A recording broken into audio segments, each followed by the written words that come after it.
Bom dia, senador. O senhor tem sido um crítico da proposta, né? O que diz essas emendas? O que o senhor acha que deveria mudar nessa proposta? Na verdade, todos nós somos favoráveis a uma reforma da Previdência, mas não essa como está apresentando. Ela vem com o discurso de que está combatendo privilégios, mas ela não está combatendo privilégios.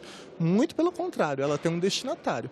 O destinatário é a população carente, é aquela pessoa, aquele trabalhador, aquele motorista, aquele caixa do supermercado que é regido pela CLT, que ele não entra, dificilmente ele entra no trabalho formal e quando entra no trabalho formal os estudos apontam que ele não fica 12 meses com carteira assinada, ele fica de 5 a 7 meses. Então, para ele alcançar 40 anos de contribuição, para se aposentar com a média de todas as contribuições, que isso também foi um ponto muito crítico, que antes era a média das 80% das maiores contribuições. Quer dizer, ela não inclui todos os funcionários públicos federais, ela não inclui os funcionários públicos municipais, ela não inclui os funcionários públicos estaduais. Então, a quem se destina?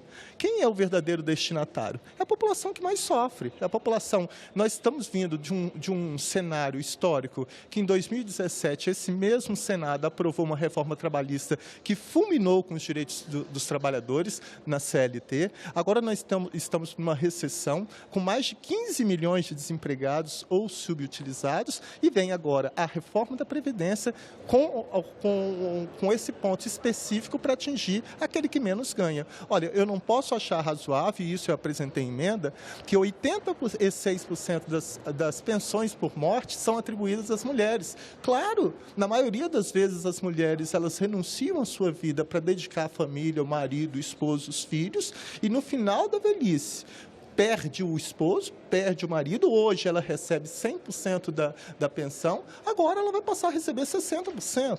As pessoas que passam a ficar inválidas não terão seus direitos violados. Como posso conceber que quem ganha até 2 salários mínimos no Brasil tem direito ao PIS/PASEP, que é um salário por ano? Olha, para mim pode não ser muito receber quase R$100 por mês, mas para essas famílias carentes isso é muito dinheiro. E aí eles estão cortando, só quem vai ter direito ao PIS é quem receber R$1.300 e poucos. Isso vai atingir 15 milhões de brasileiros. Então você vê que essa reforma ela tem um destinatário, ela não corrige, ela não trata de forma isonômica, ela não trata de forma igualitária, ela só está beneficiando a camada que mais ganha e aumentando o abismo existente entre os milhões de pobres e a concentração de riqueza na mão de tão poucos. Eu só quero, só para concluir, nós temos um Brasil com 457 municípios em extrema pobreza, com 70 milhões de pessoas em situação de pobreza ou extrema pobreza. E nós temos essa perversa reforma da Previdência. Senador, a gente tem uma pergunta do nosso apresentador lá no estúdio. Sim, Dinalva, seria o seguinte, perguntar ao senador Fabiano Contarato se ele acha que na PEC paralela ainda existe alguma maneira de se reverter essas questões sociais que estão aí envolvidas na reforma. Então, senador, o que a gente quer saber é assim, nessa PEC paralela, o senhor acha que ainda tem condições da gente reverter esses retrocessos aí nessa área social? Eu costumo falar que essa PEC paralela, eu batizei ela de estelionato legislativo. Por quê? Quem de sã consciência acredita que essa PEC paralela vai ser aprovada? Eu não acredito. Daí você vê, essa reforma da Previdência ela é tão ruim que está havendo a necessidade de fazer uma PEC paralela. Olha, o sistema é bicameral. Eu falei isso com o relator.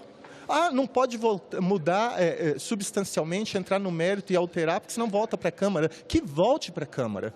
Mas essa casa aqui é composta por 81 senadores, é para justamente ter a serenidade, a sobriedade emocional, o equilíbrio, para decidir, porque nós estamos decidindo a vida e o futuro de mais de 220 milhões de brasileiros e brasileiras, que clamam por uma sociedade mais justa, fraterna e igualitária, por um direito de receber uma pensão, por um direito de proteger as pessoas com deficiência, do direito de proteger as pessoas que estão com qualquer tipo de enfermidade, com direito de tratar igualmente todas as pessoas, porque é premissa constitucional de que todos somos iguais perante a lei, sem distinção de qualquer natureza, que infelizmente isso está longe de ser uma realidade no Brasil. Eu não acredito em aprovação de PEC paralela, para mim isso é um estelionato legislativo. Agora, com relação ao texto principal da reforma, a senhora acredita em alguma mudança em plenário?